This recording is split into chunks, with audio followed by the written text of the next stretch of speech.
Дагы бир жолу ассаламу алейкум. Рене Кенч дебиз дагы деле. Азыр мына 3-чү бөлүк тартып атабыз. Ат корумду тартып атабыз.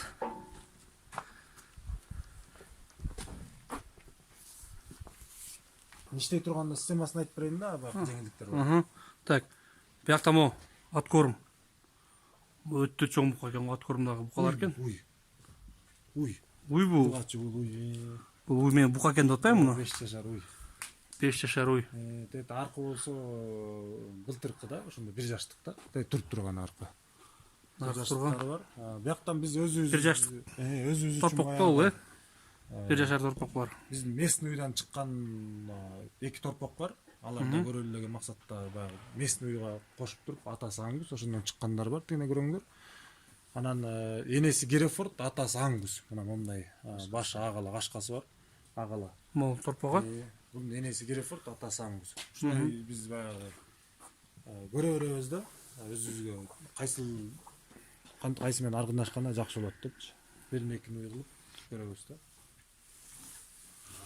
Ошондо бул ат корумда, уйлар ат корумда булар ошо букадай эле союлгангабы, же кандай, эмне максатта армалат Бул булар? максаты мындай да, биз жана айтып өттүм го, биз агротуризмде бакта жатаканабыз бар, рестораныбыз бар деп. Биздин чет өлкөдөн эң негизи конокторубуз чет өлкөдөн. Ошо чет өлкөдөн келген конокторго биздин мындайча айтканда жарнамабыз эме да, стейк, аңгустун этинен тамактар бар депчи. Анан ошон үчүн биздин майдан баштап ноябрдын 1-ине чейин ошо чет өлкөдөгү туристтерибиз келип ушундай аңгустун этинен жеп, биякта дыйкандар, чарбакерлердин жашоосу турмушун көрүп кетет да. Бул ошолорго максаттагы буларды биз ушундай байлайбыз музо кезинен баштап. Анан баягы стейктин кондициясына жеткенге чейин ат корум кылабыз. Мисалы үчүн силер көрүп турган азыркы уйду болсо биз майда эң биринчи группалар келе баштаганда ушул чоң 4 жашар уй союлат. ушул союлат, Андан кийинки жылдарга аркылар жетилип келе берет да. Була мен ат корум десе мен бияктан неме жемде көп чоң ат корум. Чоң базарга сатканга. Бош кылабыз да, бош байлайбыз да. Биз базарга сатпайбыз, ат корум кылып, жеке эле баягы өзүбүздүн өзүңөрдүн керегиңерге эле. Өзүбүздүн керектерге жаратабыз да булардычы. Анан байланганы буларды бош байланат, эң ылайыктуусу. Анан могул уйлар жаткан жер кичине ушундай бир 5 градуста бийик, мындай ылдый жактан баштап өйдө жакка чейин 5 градус бийиктикте да. Эмнеге дегенде биз саманды тияка ырытканда ошол саманга жатып, өзүнүн боогун аралаштырып, анан ушул жерге чейин чыгарып берет. Могул жерге чейин чыгат. Ат корум сарайга киргенде абдан аммиак болуп сасып, бир башкача жыттар болуп турат, жагымсыз. Ал бул жерде жок андай жыт. Ал бул жерде эч качан болбойт. Эмнеге дегенде аммиак менен өзүнүн чыккан заңы, мисалы үчүн бул саман менен аралашып, сиңирип, анан ушул жерге чыгарып берет. Болгону эле малчыбыз мындай ортодон кетип турат, атырага ырып эле чыгарып берет да. Суюктук болбойт бул жерде. Муну астынан, акырын астынан чыгабы, бияктан? Акырын астынан ушул жерден агып чыгып берет да. Бул мондай уклон менен болгон. Уклон менен өзү. Эмесине төрүнө саман ырытат. Саманга кургактык, саманга булар жатат, жылуу. Туруп тойтка келгенде бутуна ошо саман менен өзүнүн боогун аралаштырып келип ошо жакка чыгарып берип коет. Ушундай жеңилдик бар да, баягы. Биякта монда чыгып турат. Ушундай чыгат да. Монда чыгып турат экен. Ушун чыкканын алып коет экен. Мындай биринчи жолу көрүп атам мен эле. Ошондо булар кандай режимде кармалат? Ат корумдагылардыкы болсо такай эле жеми болот астында. Анан Дайыма, Дайыма. Каалаган убакта келип жей берет ушинтип. Мол жанагы немен Бир эле түрдүү жем, арпа. Арпанын адрасы? Болгону ошол. Болгону ошол. Анан сенаж. Өтө гилейип кеттирм. Тада сырттагы эмне алар? Сырттагы мен жана өйдө жакта көрсөткөн уйларга койчу букалар, анан келечекте дайындап аткан букачарлар бар. Бир көрүп коелчулар дагы.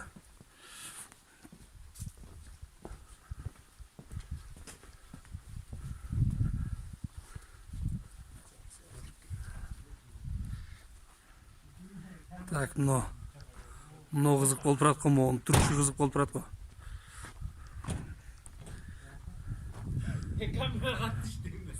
Мон жанында турсаңар жанында. Адам менен салыштырганга Тартылып атабы. Мындай, Мына бул бука ар бир айдын аягында тартылат. таразага. Өзүнүн бүгүнкү күндө салмагы 985 килограмм. Өзү мартта 13 мартта 3 жашка чыгат. О, жакын турсаңарбы? Могу алдыңкы бутун Жоондугун тапшы. Сүзбөйт. жок, могу боюн. чоң мындайраак. Боюңар чоң могу. Жоондугун тартсаңар болот. Сүзбөйт. Мына. Сүзбөйт, ойнойт койсоңор. Алдап койду. Буларда мындай жылой неме жок, адам, кишиге. Мындай бир начар кыялдары жок да. Өзүң эле баягы сабап, өзүң эле кас болуп калбасаң, буларда андай начар кыял болбойт деле да. Бирок биздин бул Кудайым буйруп аман болсок, бука дагы ден соолугу болуп турса, майдын аягына чейин бордойлу деген максат бар. Эмнеге дегенде 3,5 жашында булар канча салмакка чыгат деген өзүбүздүн бир Суроо бар, суроо бар. Буга чейин бизде болгон 3,5 жашка чейин 1 тонна 200, 1 тонна 260 килограмм болгон букалар болгон биздечи. Бирок эми өзүбүздө туулган букаларды буга чейин биз мынчалык жашына чейин кармап көргөн эмеспиз. Эмнеге дегенде элдерге сатканбыз да көпчүлүк убактачы. Анан бул өзүбүздөгү торпоктордон ушу 3,5 жашка чыкканда кандай болот деген суроого ошо жооп алыш үчүн эми Кудай буйрса убакытты күтөбүз да. Керемет. Алдыңкы көөдөн төш эле 1 метр го туурасы. Могу турган жер эле. Астынан өткөрөсүң да. Астынан жер эле жүгүрүп өткөтөм го мен ары бери.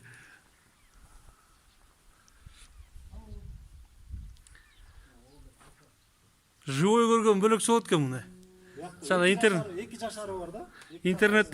интернеттен көрөсүң го килейген букалардычы. Ошону монда живой көргөндө өтө страшно болот экен.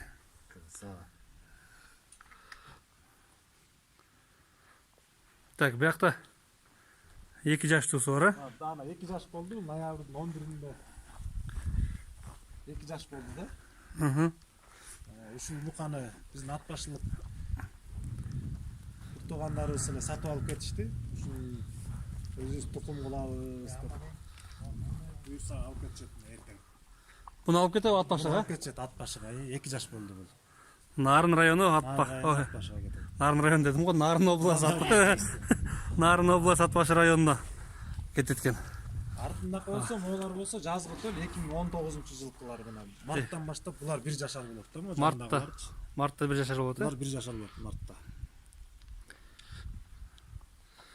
Торпоктор деле килейип турат го булар. Көздү күйдүрүп турат. Буларды баягы боордоо максатында кармабайбыз. Бул кичинекейлерин эмнеге дегенде элдер төлгө алганда баягы боордолгон мал башында үйүнө алып барганда ушу уйга секире албай, көпчүлүк убакта эти көп болуп кетип баса албай калат экен да. Кенет. Ошон үчүн биз буларды күнүнө болгону эртең менен 2 килограмм жем жейт. Андан кийин тойтун жейт дагы, жөгүн жейт да, ушул корого чыгарып коебуз. Күндүн нурунда бир аз витамин, таза абада сергип ары бери. Мацион деп коет да, мындайча өзүнүн бир терминдери бар, литературалык. Ошол басыш керек. Булар массаж болуш керек, сидиги коюланып калбаш керек да. Ошол себептен биз элдер тукум кала турган торпокторду биз тышка күндүз кечке баса тургандай. Ошондой рабочий формада болуш керек булар, Эгер тигил 2 букадай кылып туруп байлаганыбызда булардын дагы салмактары да чоң болмок, бойлору да чоң болмок да. Силер жанагы тартып алган мына Кудайым буйрса 1 тонна деп коелу. Ушу 1 тонналык бука бул негизи уйга уруктукка жарабайт уже. Бул секире албайт. Өзүбүз коюп да бүттүк муну уйга.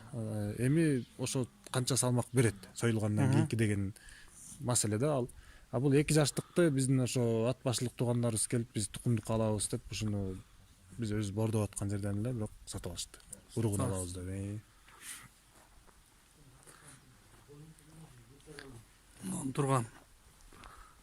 Турганын карагылачы. Туята.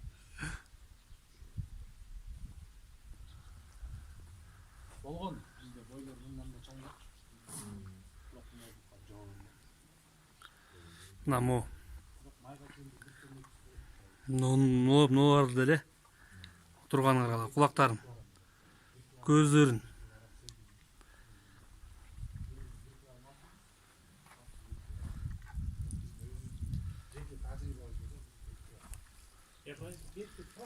Нон кеч келди. Могул жерге столду коюп алып, стулду коюп алып, мон таңыркап эле отура берчү. эч кандай дары дармек баягы кошумча баягы химикалык заттар кошулбайт да, бербейбиз. Болгону ушу синаш, анан жеми бар. Анан витаминдерин саябыз, жанагындай мультивитамин, элевит деген эле биздин экологический тазалар. экологический деп деле айтыштан мисалы үчүн алысмын, эмне дегенде биз аны чыгарбайбыз да, анан каякта эмне өндүрүлөрүн билбейбиз. Бирок биздин эле ветеринардык эле аптекаларда эле сатылган жанагындай эле тривит же мультивитамин деген эле витаминдерди саябыз. Баягы адам заты деле ривит кенделерге беребиз го, баягы сөөгүнө, баягы булчуң этине дегендейчи. Ошол эле витаминдерди биз саябыз. Эмнеге дегенде жалгыз тоютта анан жемде эле ал элементтер жетишсиз да. Жетишпейт алар.